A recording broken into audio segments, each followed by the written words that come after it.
I never really used this as a head place, even though it's soft. It is soft as heck, and I've had it for a while. I just have not been laying on. But what is going on, you guys? It is just truly Master of Sack right here, and okay, I'm gonna be real. I'm gonna be real here. It has been so long since I've even touched Legend of Zelda, and I want to apologize because, again, I'm gonna keep saying this and keep saying this. I'm trying not to do so many things based on just Pokemon. Okay, I'm really trying, which is why you've seen me do random stuff on here. You're gonna continue to have me do random stuff on here. But one of the main passions that I do love, though, other than that, and Power Rangers and everything, is Legend of Zelda. I love Legend of Zelda. I grew up with Legend of Zelda. And I did 2 reactions to this particular creator who goes by the name of TheGameDirect, and she was doing the history of Zelda. We were on part 2, but now we're going to go to part 3, which is called The Third Dimension. So I'm guessing this is about the 3D Zelda games, which is a big deal because Ocarina of Time and Majora's Mask are by far, other than the Breath of the Wild, one of the most famous and loved games of all time. As far as the Legend of Zelda is concerned, one of the most popular games. If you have not touched either one of those games, you're doing something wrong. I have both of these on the 3DS, and I am going to dedicate my time to playing these on and off screen. Hopefully, I want to do it on screen since I hopefully can in the near future. But yeah, that being said, let's dive on into this.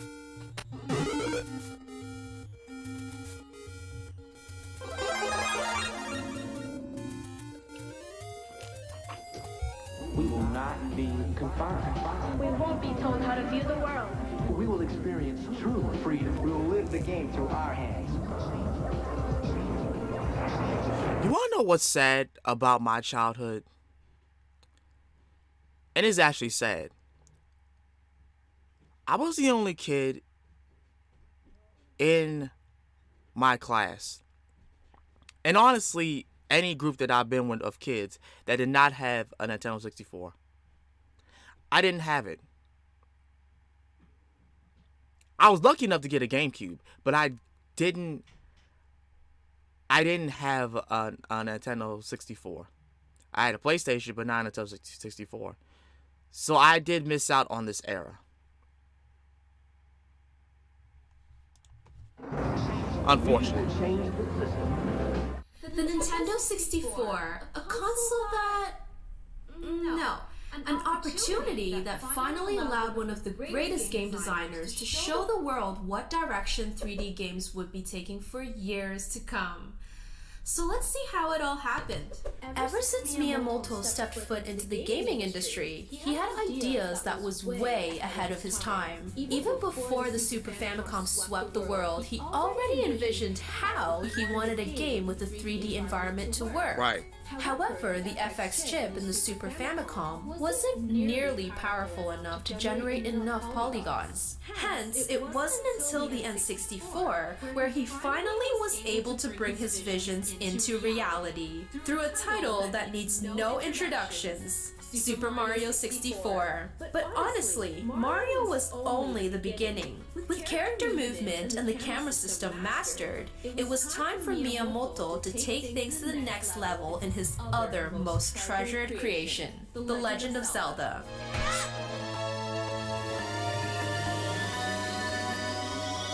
It's 1995 5 and a short Zelda 64 teaser was shown at the Space World trade show.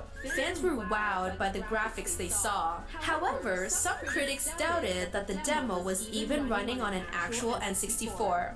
I mean, they probably thought to themselves, how on earth could a full-blown adventure game like The Legend of Zelda be designed in a complete 3D world on the N64?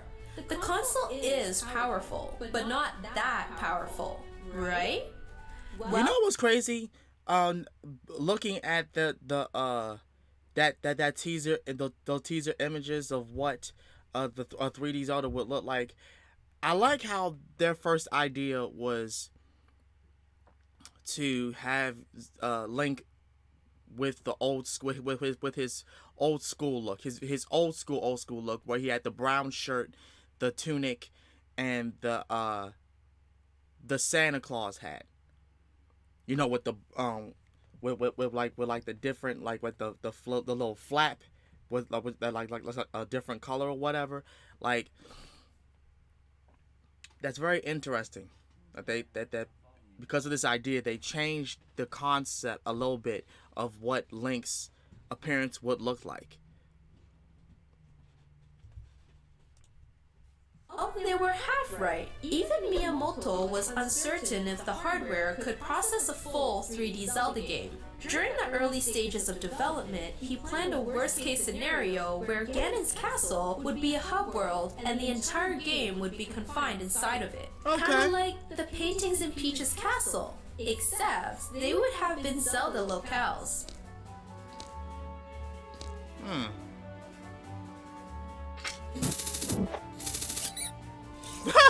In fact, Miyamoto confirms that the Phantom Ganon battle was a remnant of this idea. Though a Mario It makes 64 sense. version of Zelda would have been interesting to see, it would have been too linear. So, I'm actually glad it didn't turn out that way. Now that the game was taking place in the expansive Hyrule Kingdom, designer Yoshiki Haruhana figured it was important to create unique-looking characters to make sure players would be able to remember the locations of certain places. Okay. Though I seriously think some of the characters turned out a bit too unique. Okay, I want to ask a question to those of you who have played Ocarina of Time. What did you value most about the game? Perhaps the intricate dungeon puzzles? I'm let you Link's finish. arsenal of gadgets? Or maybe just trolling the disgusting fishing pond owner? Well, whatever it may be, all those ideas began with this. Well, before she continues, the thing that really got me about Ocarina of Time, it wasn't any of that. It really wasn't any of that. It was the way that they did the world. For real. It was honestly the way they captured what Hyrule would look like. The landscape, the people, how they interact with each other, how the creatures in Hyrule all interact, and the story, like that, the whole thing, and then the music, all of that combined made me really like Ocarina of Time.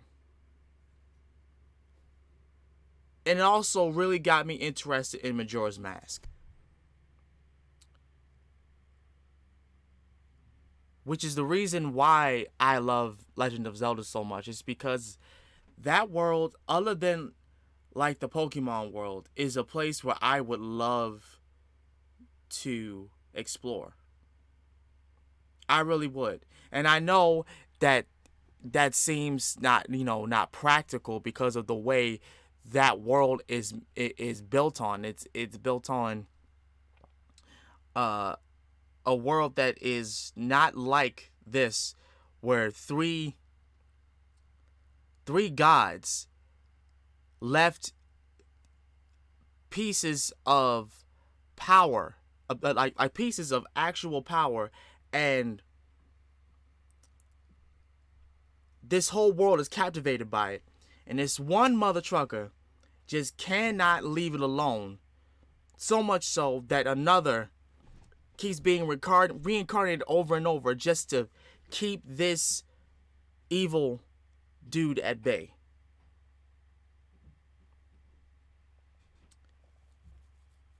Even though I just said all that, despite all of that,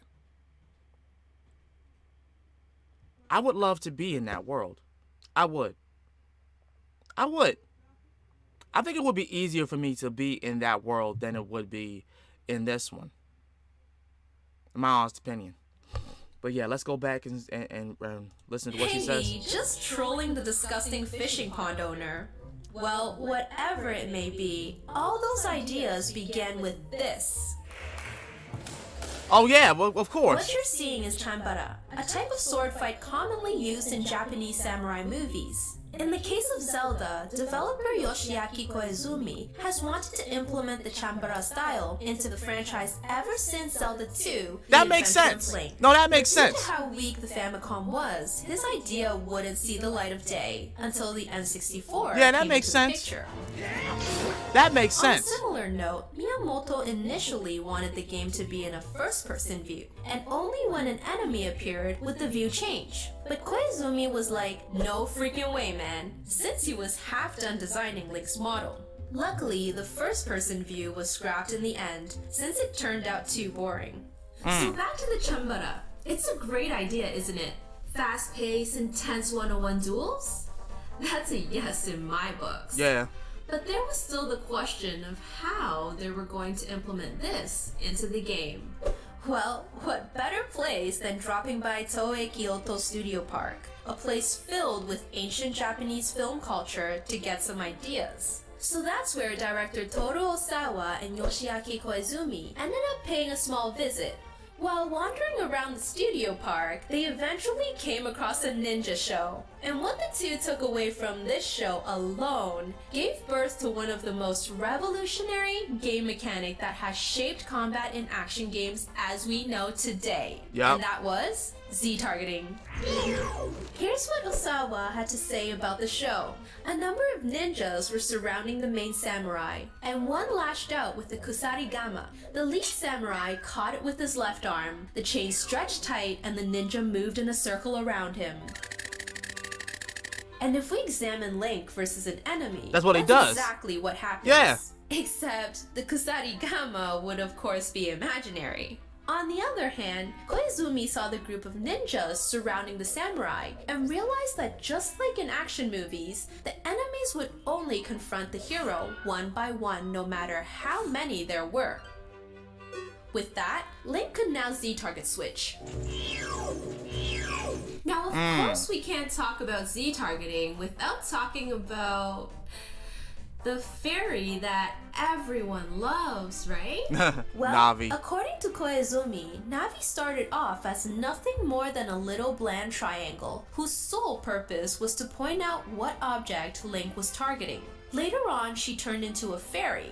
Yes, it started off as a cute girl fairy. But since the N64 couldn't handle it, she became a mere ball of light. And by the way, since the fairy's job was to navigate, Osawa gave her the name Navi.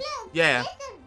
With an intense 2.5 years of development, the game was finally released in November of 1998, called The Legend of Zelda. Alright, so it's confirmed. It's confirmed that Navi is indeed a female fairy. Look.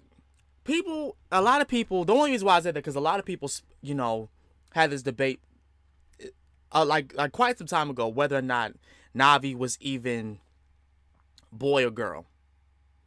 I know, because the people also made the whole thing, but maybe she's like Tinkerbell and all that. No. I mean, she according to the game dev, she started out as a female fairy, but because it couldn't produce that image all the way, Navi is, from our imagination, I mean from our peripherals, just a ball of light. But she does have a body. It makes sense.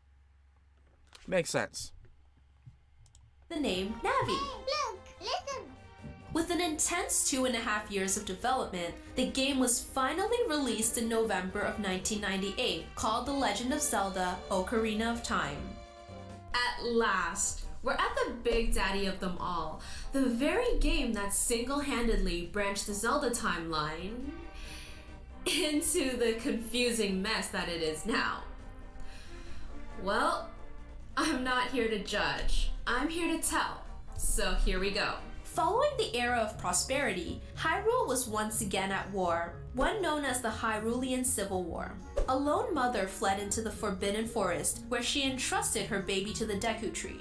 Raised as a Kokiri, it wasn't until the Deku Tree was near death that Link was tested for his courage. After passing, his adventure began, where he was sent to Hyrule Castle for a meeting with Princess Zelda. Ocarina of Time. What do I think of this game? Well, when I first played it on my cousin's N64, I was like, this game's pretty neat. Though of course, this was just the first 20 minutes or so, while I was still exploring Kokiri forests, cutting up signs and whatnot. But the moment I delivered the final blow to Goma, it was euphoria, exhilarating, and an absolute sense of satisfaction. Then to realize that this was only just the beginning, my mind was simply blown. While A Link to the Past introduced the staples into the Zelda franchise, Ocarina of Time converted it all into the third dimension with near perfection. Yeah. Although some dungeons were infamous for their complexity, no one... Everyone hates the water temple. Everybody hates the water temple. Okay, listen. I know this is gonna sound crazy, but I don't think the water temple is all that bad.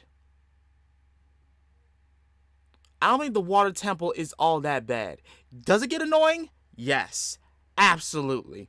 But I don't think it's that bad.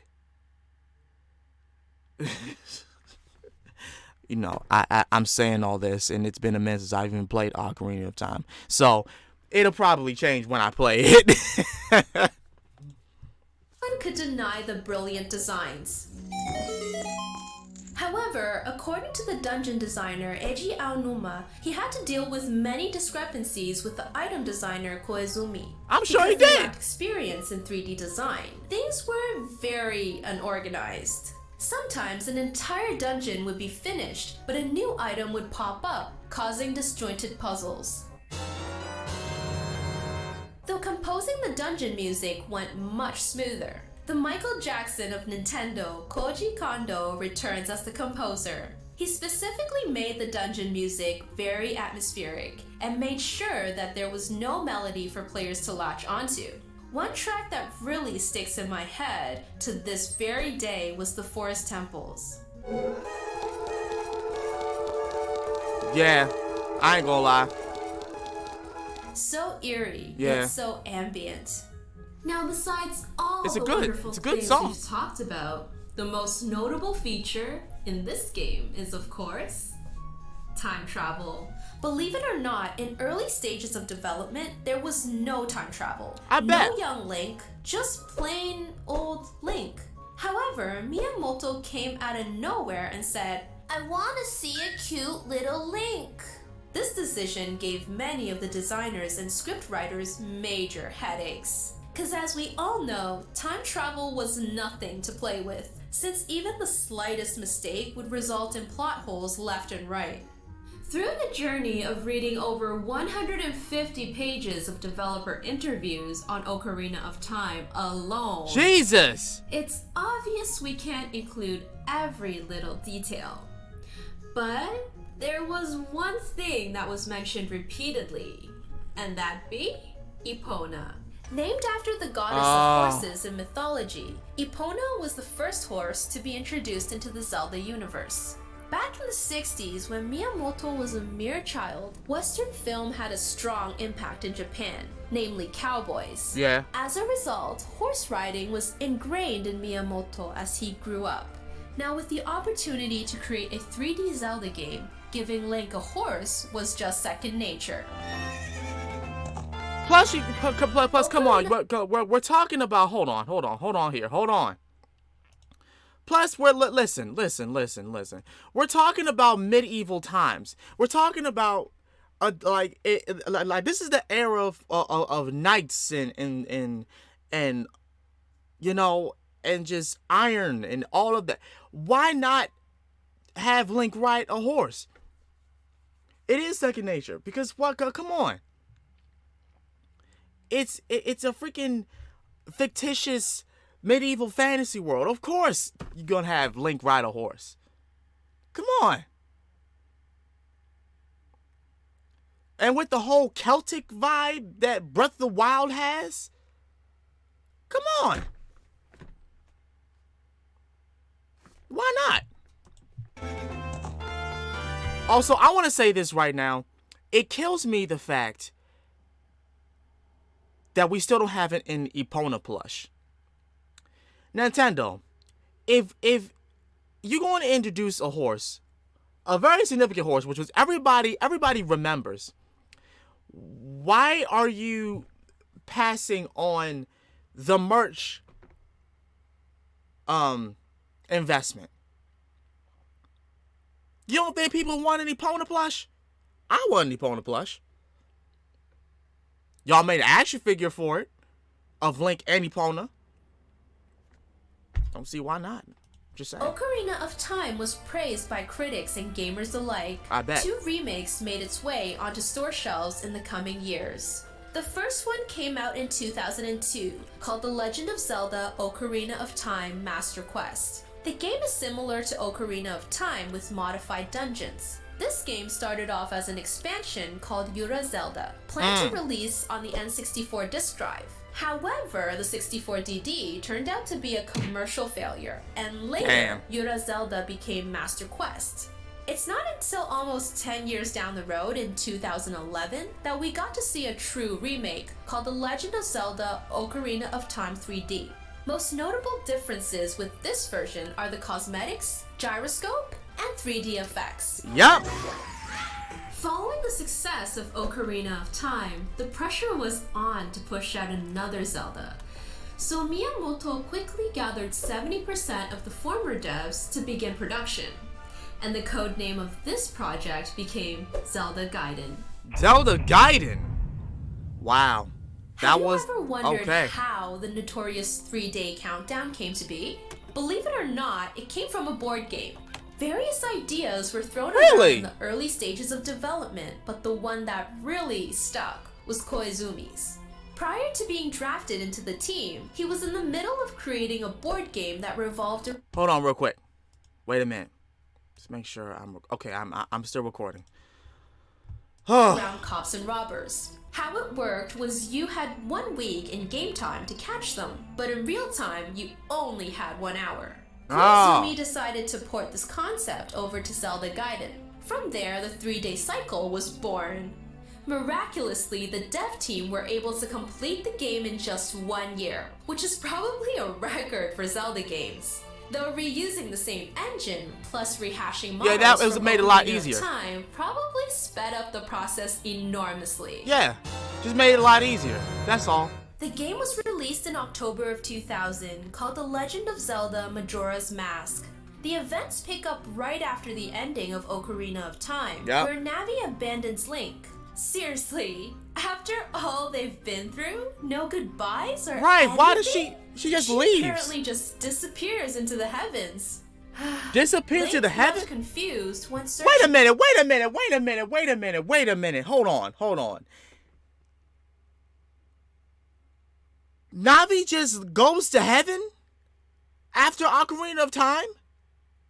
After the great Deku told her to stay with Link? What? Huh?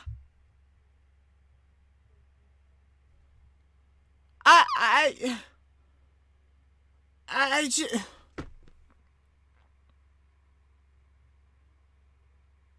See, this also gives the theorist people another reason as to why they think Link is dead when we get into Majora's Mask. Because why would Navi just automatically just leave like that? Like, what? For her. Through some unfortunate events, he loses his ocarina, gets turned into a Deku scrub, and finds himself in a parallel world called Termina. Soon realizing the Skull Kid under the control of Majora's Mask was causing the moon to fall and destroy everything, he set out to save the world. One of the first things you'll notice as you begin exploring the daunting world of Termina are the many, many familiar faces. The reason for this was because the devs wanted to give more insight into some of the characters found in Ocarina of Time. Right. And this gets crystal clear as you talk to and observe the lives of these residents. You'll find that they aren't the usual NPCs with a line or two. A bunch of them have major issues waiting for you to unravel. Responsible for their design, Koizumi said he basically put everything that he has seen in his 30-something years on Earth. Wow! In fact, there are such a huge amount of these side quests that the main quest basically takes a backseat. In an That's crazy. I put everything into this game. You know what? That's why people love this game so much. And you know, you can tell that these creators, these game developers put everything into this game, because this game is heat. Even to this very day. People love Majora's Mask, yo. Interview, Miyamoto explains why instead of doing a game comprised of 8 dungeons, I wanted to make a compact entry in the Zelda series that could be replayed over and over, revealing greater depth with each playthrough. All this extra content actually forced the devs to have the expansion pack be a requirement to play the game. Wow. If you think about it, Miyamoto seriously had some balls making the player pay an extra $50 on top of the $60 the game had already cost. Personally speaking, I never had too much problems with the focus on side quests, but the main issue for me was the time limit. I'm talking about that dreadful 3-day countdown. When I first played Majora's Mask, I didn't really pay attention to what the style in Scarecrow had to say, hence I never realized that slowing down time was even possible. So I was literally rushing through the dungeons as fast as I could before being forced to reset time. This may have left a bad impression on me. And even after playing the inverted Song of Time, it still feels a bit uncomfortable having a timer plastered on the screen wherever I go. I mean Overall, that's the whole thing of the game. You're like you're trying your best to complete every single thing before time runs out. And then when you have to reset time, you have to go back and do what you couldn't do before. Yeah, that's the whole premise of the game. You're literally on the time clock before the world ends. That was the feel of the game. That was literally the feel of the game. Not to say that she was wrong to feel the way she felt, but yeah, that's the whole premise of the game. It's supposed to make you feel anxious and feel like you have to hurry up before, you know, the moon completely falls and impacts the whole land and just engulfs everything. Also, another thing about the cost. I'm gonna be real with you. Now that I'm an adult, I don't really give a shit about the costs anymore. I don't care if a Zelda game costs me $80. I'm paying whatever I gotta pay for this game, because I know, because Legend of Zelda has never failed me to be a game that was worth it. If I can pay, no, for real, we just being real. If I can pay $100-some, $200-some for a phone, right? For a phone that honestly I'm only getting for medicinal purposes, you know, to have just in case if I need it in order for navigation or whatnot, I can buy this for $90, $100. And I'm saying that. I mean it. And you know what? Even if it wasn't, you want to know the reason why I don't care about the money and I will give my money to the games like this is because these game developers need money, dude. Like, we can't just assume that, like, they have, like, all this amounts of money to make these games that we want so much. If we want the games, right, we're going to have to support the people who create the games, the company that creates the games. And does that mean always just buy every single game that they make? No. I'm saying buy the games that you want at full price. I don't understand why people complain about paying full price when you want the game. You want the game. You've been waiting for the game for years, bro. You've been wanting to play the game. And you know the developers are not gonna shortchange you with the quality, with the story, with the characters, etc. So why not pay in full? That's all I'm saying. Why not pay? Why complain about paying in full? I would pay in full.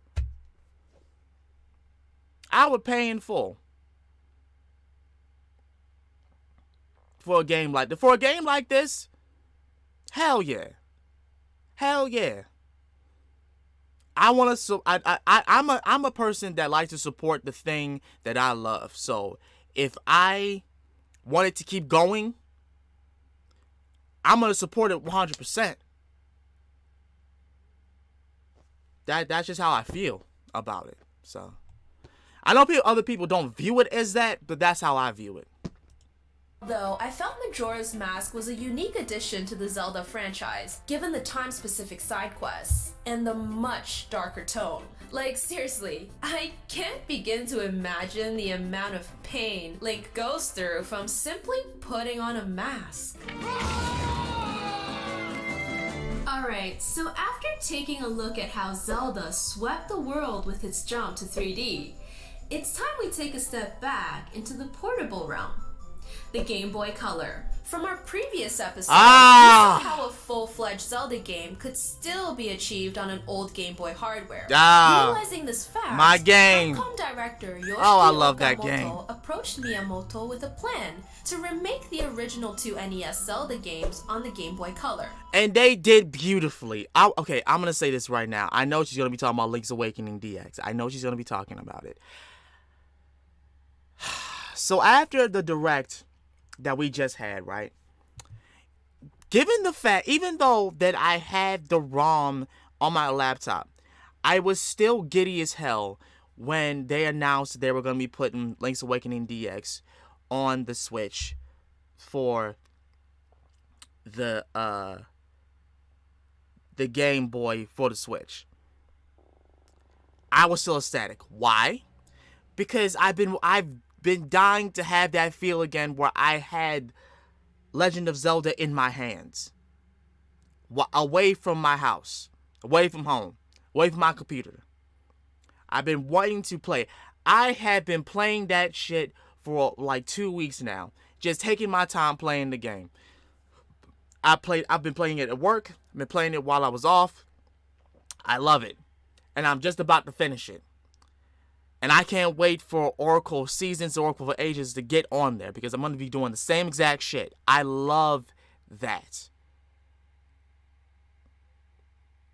So like I said before, yeah, I have Link's Awakening on my computer, but the thing about it is I wanted it on the Switch so that I could take it wherever I go.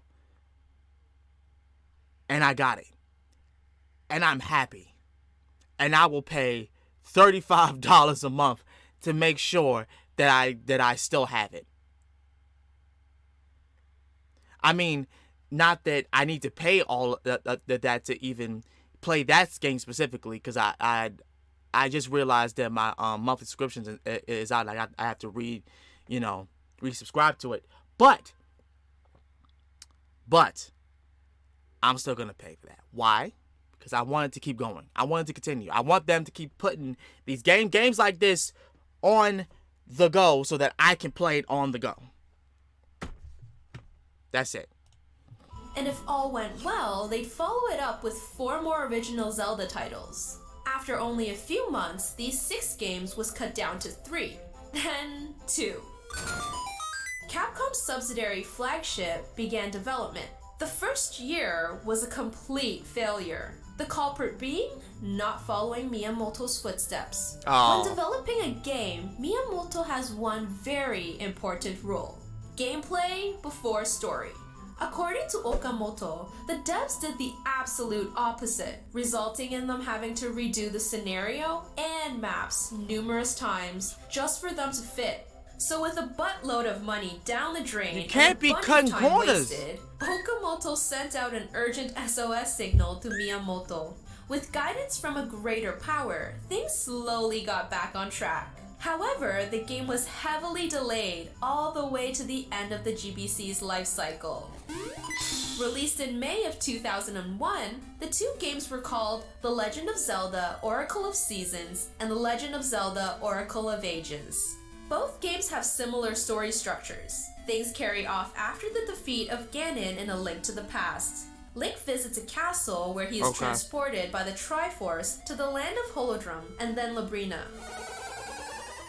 In each area, Link must go through challenges to save an oracle. On top of that, using passwords, players could enjoy a linked ending between the 2 games, which is pretty awesome. Yes, it is. In my opinion, the Oracle series are among the best on the Game Boy Color library. Whether you enjoy some good old time travel or stunning season changes, it can all be found Yes. Oracle of Ages revolves around Link traveling back and forth in time to solve puzzles. For example, you might find yourself in the past fending off monsters to save the baby Makutree's life, so she can be there in the future to help you. In Oracle of Seasons, what stood out the most for me was how the devs made full use of the GBC's color palette for each season. I mean, what pleasures in Hyrule are better than indulging your eyes on the beautiful shades that stretch over the land of Holodrum in autumn?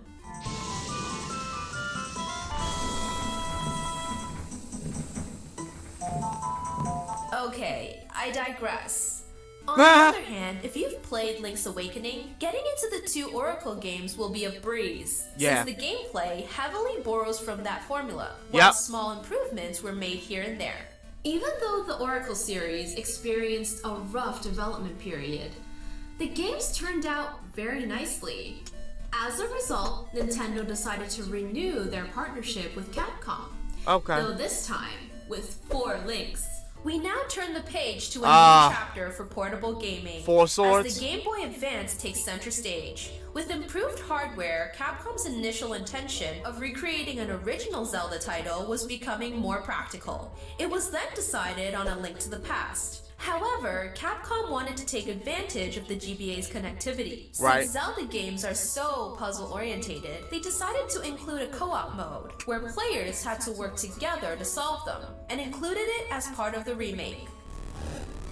The Legend of Zelda: 4 Swords was released in December of... And they need to put that on the Switch too. They need to put that on the Switch so that me and my homeboys can play it. Oh my god. It kills me to know the fact that I can't play it because it needs another person for me to play it. It kills me that I can't play this because it looks cool. They need to put that on the Switch and have people have access to it so they can play it. 2002. It was included in the remake of A Link to the Past for the GBA. Events in 4 Swords carry off many years after the Minish Cap. Imprisoned in the legendary 4 Sword, Vati the evil mage breaks the weakened seal and kidnaps Princess Zelda, while Link kinda just loafs there like he's watching an action movie. As he snaps out of it, a few fairies tell him to take the 4 Sword and defeat Vati. Everyone knows Capcom for their awesome titles, but to come up with the idea of a multiplayer Zelda? Just wow. You gotta give it to them. Yeah. The world in Four Swords is split up into 4 areas, each with unique puzzles that can only be solved cooperatively.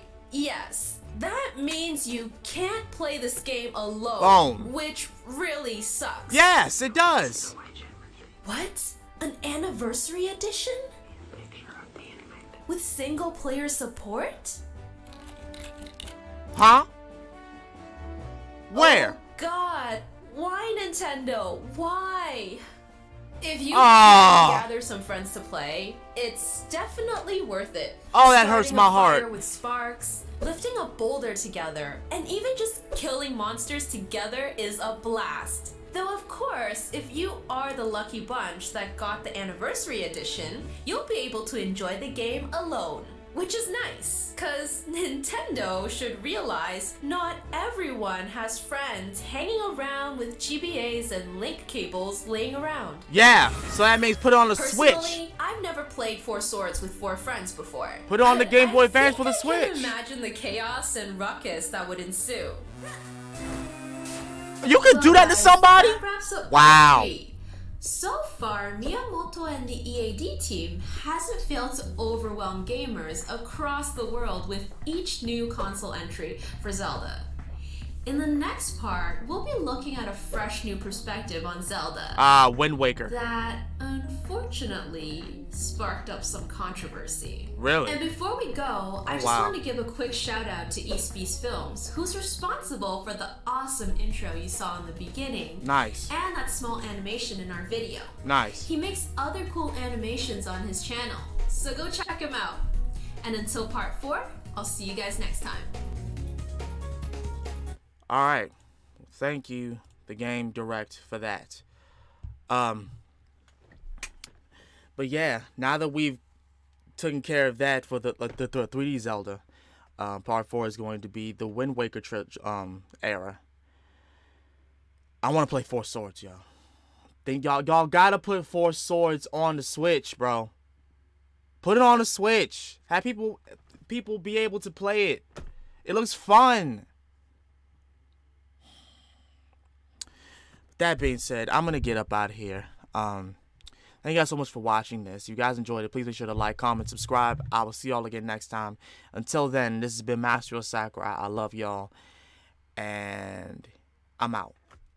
Peace.